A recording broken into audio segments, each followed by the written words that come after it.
La gitanilla, obra de Don Miguel de Cervantes Saavedra, el genio literario que nos legó la inconmensurable y universal Don Quijote de la Mancha, nos transporta a un mundo donde la belleza, el amor y la libertad desafían las normas establecidas. Soldado, cautivo y maestro de las letras, Cervantes tejió en este relato una historia vibrante y apasionante, en la que la astucia y la nobleza se entrelazan en una danza encantadora que sigue cautivando corazones a través de los siglos. La gitanilla. Miguel de Cervantes Saavedra. Los gitanos nacieron, crecieron y vivieron en torno al arte del hurto, pero entre ellos surgió una joya. La llamaron Preciosa, y fue criada por su astuta abuela en los secretos más sublimes de su oficio. A sus 15 años, llegó a la corte siendo la más bella, discreta y virtuosa. En Madrid, durante la fiesta de Santa Ana, deslumbró con su baile y canto, atrayendo multitudes y robando corazones sin robar nada más. Su belleza y agudeza enamoraron a todos y pronto fue la comidilla de la ciudad.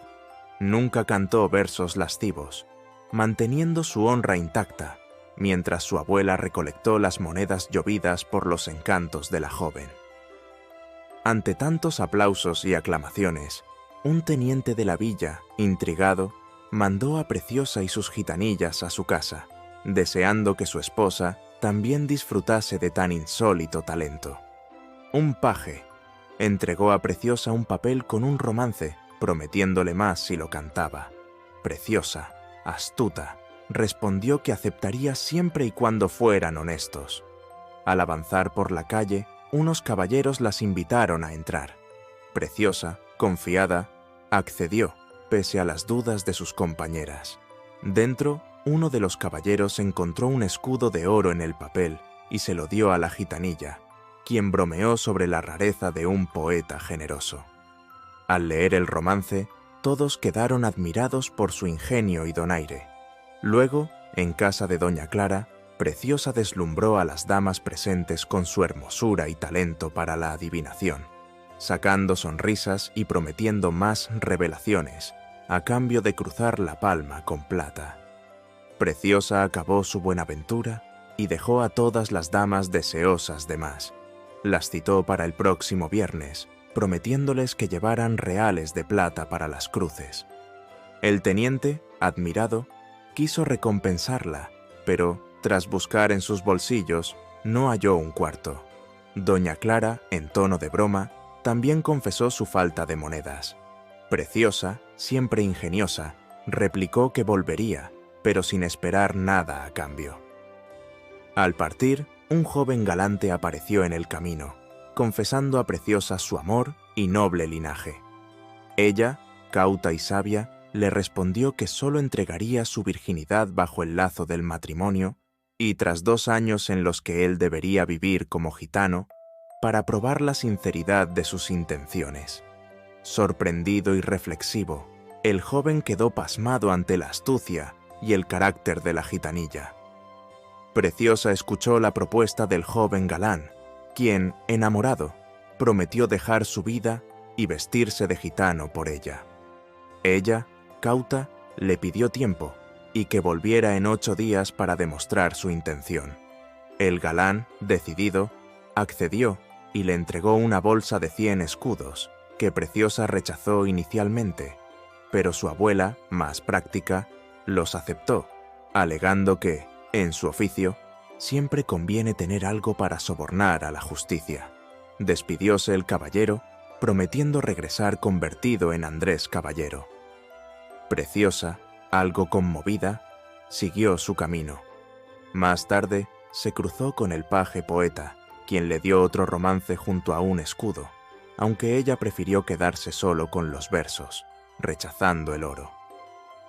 Al llegar a Madrid, vio al padre de Andrés en un balcón y con astucia planeó acercarse para confirmar la verdad de lo dicho por el galán.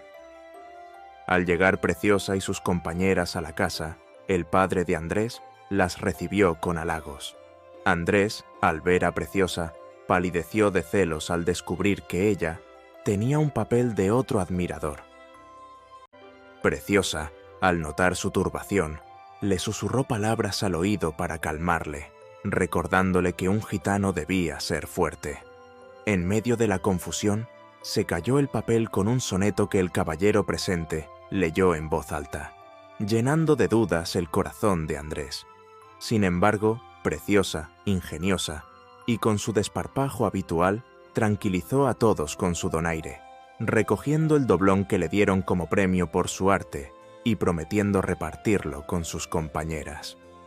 Andrés llegó al campamento gitano, donde fue recibido por Preciosa y la abuela. Tras ceremonias, los gitanos lo aceptaron como uno de ellos.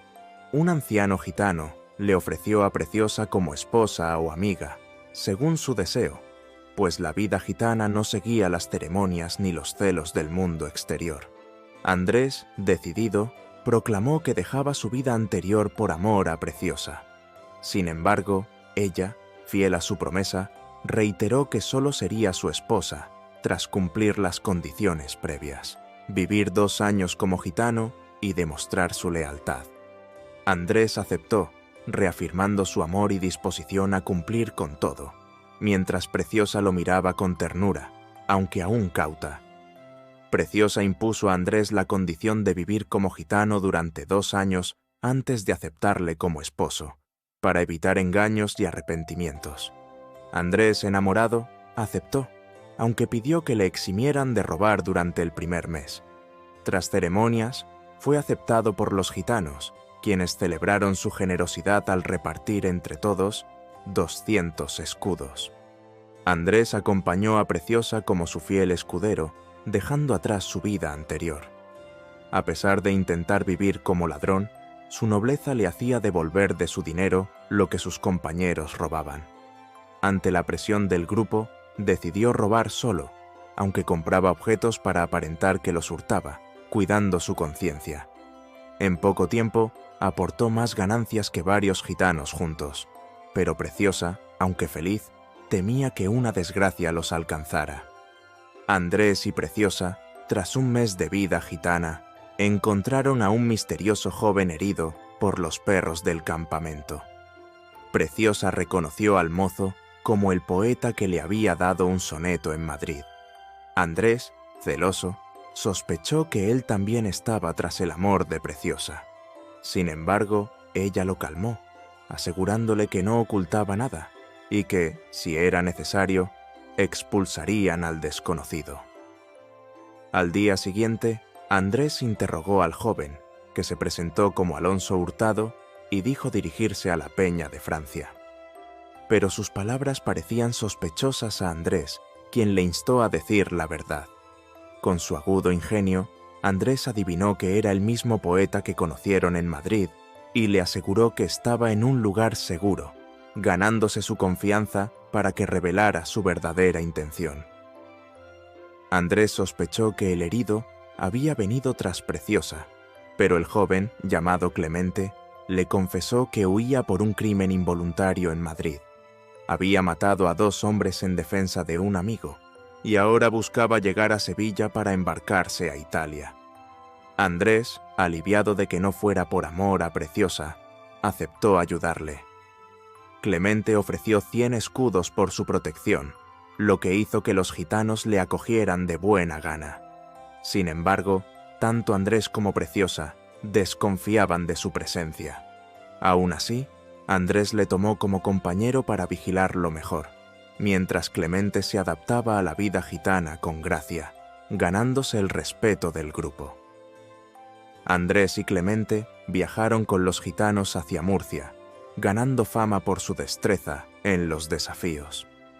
Durante el trayecto, Preciosa y Clemente intercambiaron discretas palabras, lo que no pasó desapercibido para Andrés, aunque logró contener sus celos. En una aldea, se alojaron en un mesón regentado por una viuda, cuya hija, Juana Carducha, quedó prendada de Andrés. Ella le propuso matrimonio en secreto, pero él rechazó la oferta con elegancia, advirtiendo su peligro. Herida en su orgullo, Carducha decidió vengarse.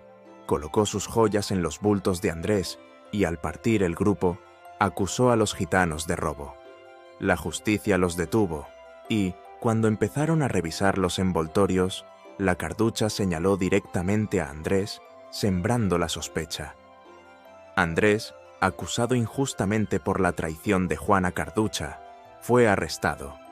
En su defensa, tras recibir una bofetada de un soldado, respondió con furia, matándolo. Capturado, fue llevado a Murcia encadenado, mientras Preciosa rogaba por su vida ante la corregidora. Esta, conmovida por la belleza y súplicas de Preciosa, prometió interceder. La gitana mayor, tras un enigmático anuncio, mostró un cofre con joyas infantiles y un papel que revelaba la identidad perdida de Preciosa, como la hija secuestrada de los corregidores. Reconociendo las marcas únicas de su hija, la corregidora abrazó a Preciosa, ahora su hija Constanza, mientras todos se sorprendían ante la revelación. Andrés, encadenado y humillado, fue visitado por el corregidor, quien le insinuó que Preciosa pedía desposarse con él antes de morir. Andrés, conmovido, aceptó morir con el honor de ser su esposo. Sin embargo, el corregidor le reveló la verdad. Preciosa no era gitana, sino su hija perdida, doña Constanza de Meneses. La confesión de la gitana vieja sobre el secuestro, junto con las marcas y joyas que Preciosa llevaba, confirmaron su identidad. Entre lágrimas, la corregidora abrazó a su hija, y Preciosa, confundida, descubrió que su amor por Andrés no era en vano, pues él era en realidad don Juan de Cárcamo. El corregidor, emocionado, ofreció la mano de su hija a Andrés, quien, atónito, aceptó con gratitud. Entre abrazos y lágrimas, don Juan y Preciosa sellaron su amor con la bendición de sus padres. Rompióse el secreto y pronto se supo el caso en toda la ciudad, gracias a los criados que lo habían presenciado. El alcalde, tío del muerto, al conocer la verdad, vio frustrada su ansiada venganza, pues la justicia no podía proceder contra el yerno del corregidor. Don Juan se despojó de sus cadenas y, con la ropa de caballero que le trajo la gitana vieja, dejó atrás la prisión y el oprobio. Se liberaron a los gitanos presos, que pasaron del desconsuelo a la dicha. El tío del soldado aceptó 2000 ducados como compensación y renunció a su querella. Don Juan, agradecido, mandó buscar a Clemente, su fiel camarada, pero solo supieron que se había embarcado rumbo a Génova desde Cartagena. El corregidor informó a don Juan que su padre, don Francisco de Cárcamo, venía como corregidor de Murcia y propuso esperarle para celebrar las bodas con su consentimiento. Aún así, don Juan insistió en desposarse de inmediato con Preciosa, obteniendo permiso del arzobispo para hacerlo con una sola amonestación. La ciudad festejó el enlace con luminarias, toros y justas, honrando la unión. La gitana vieja permaneció en casa, fiel a su amada nieta. La noticia llegó a la corte y don Francisco, al saber que su hijo se había casado con la hija de don Fernando de Acevedo, a quien creía perdido, sintió alivio y alegría. En 20 días llegó a Murcia, donde las celebraciones se renovaron. La mesonera, consumida por la culpa, confesó su engaño a la justicia, revelando que el hurto de Andrés fue una falsa acusación nacida de su amor no correspondido. Fue perdonada, pues la dicha del hallazgo y la boda ahogó cualquier deseo de venganza. Los poetas de Murcia celebraron la belleza de la gitanilla y su singular destino, eternizándola en sus versos gracias al ingenio del famoso licenciado Pozo, cuyas palabras perdurarán mientras duren los siglos. Eterna en versos quedó la Preciosa, gitana de alma pura y luz tan clara, que su belleza al mundo desafiara, de gracia y virtud siempre tan piadosa. Fuerza y amor en su pecho amorosa, su noble linaje nunca deseara, mas fiel su destino en flor abrazara, rompiendo ataduras con fe gloriosa.